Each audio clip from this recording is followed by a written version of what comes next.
How's it going? Today we're going over a different video on how to catch bass. I'm probably going to do maybe one more video of this for bass fishing, and I'm going to move on from there. So today we're going to go over it's called like a fluke style lure, what hook to use and how to use the fluke. So we're going to start out with Eagle Claw. I think this is number 2. And we're trying to do our typical fisherman's knot here. Well, lost my string. So we're going to go through the eye of the hook. We're going to wrap around about 7 times. Got our loop. We're going to go through it. And that's going to create another loop right here. And we're going to send our tag end through there and pull it tight, and that has our basic fisherman's knot. So the fluke style, there's a lot of different kinds of fluke. Zoom makes a really nice smooth body fluke that are pretty popular and cheap. This is the one I'm going to be going with.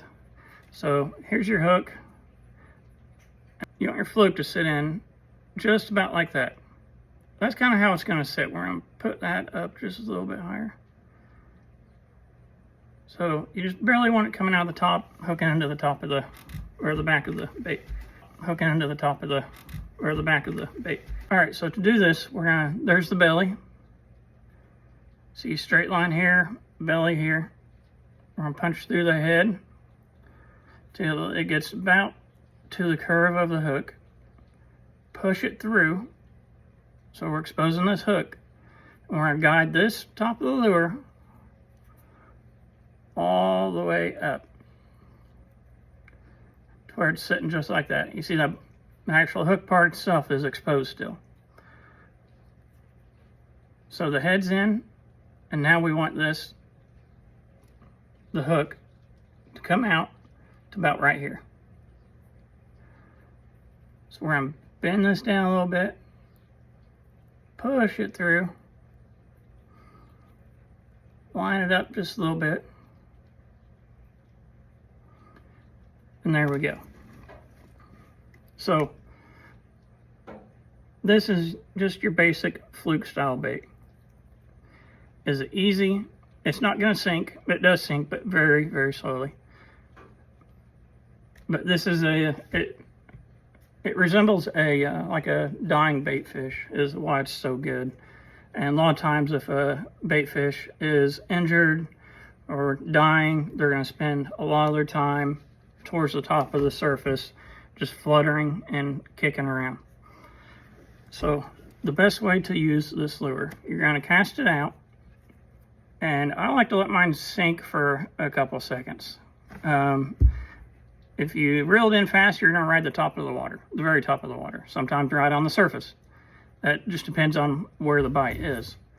But one way I like to use it is I'm going to give it a second to sink, cast out, give it a second to sink, and then I'm going to pop it. I'm going to pop it 2 or 3 times, and that's going to make it dart back and forth. So we're just darting it back and forth. And that's going to resemble that dying bait fish.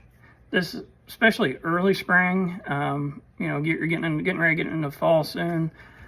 It's just a great way to catch fish in the spring and fall, and lower where the water temperature isn't so hot.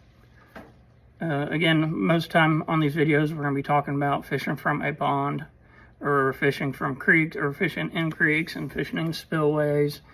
So this is a great lure for spillway. We catch a lot of fish on flukes and spillway. Catch a lot of white bass. You can catch a lot of white bass on a fluke. So this is just another way to catch a bass. Just another setup. There's hundreds and thousands of different setups out there, but I'm just trying to show you the most simplest way to catch some bass. Our next video is probably going to be, I'll do one more probably on like a top water. I covered the Texas rig. I covered the crankbait. There's one more. Oh, I done one on bluegill, which I'm going to try to get back into the panfish setting after this bass series. But yeah, I've done enough talking, and like I said, if you need help on anything, all the videos are going to be there. Go over the knot, make sure you know how to tie a knot well. So there you go. You all have a good day.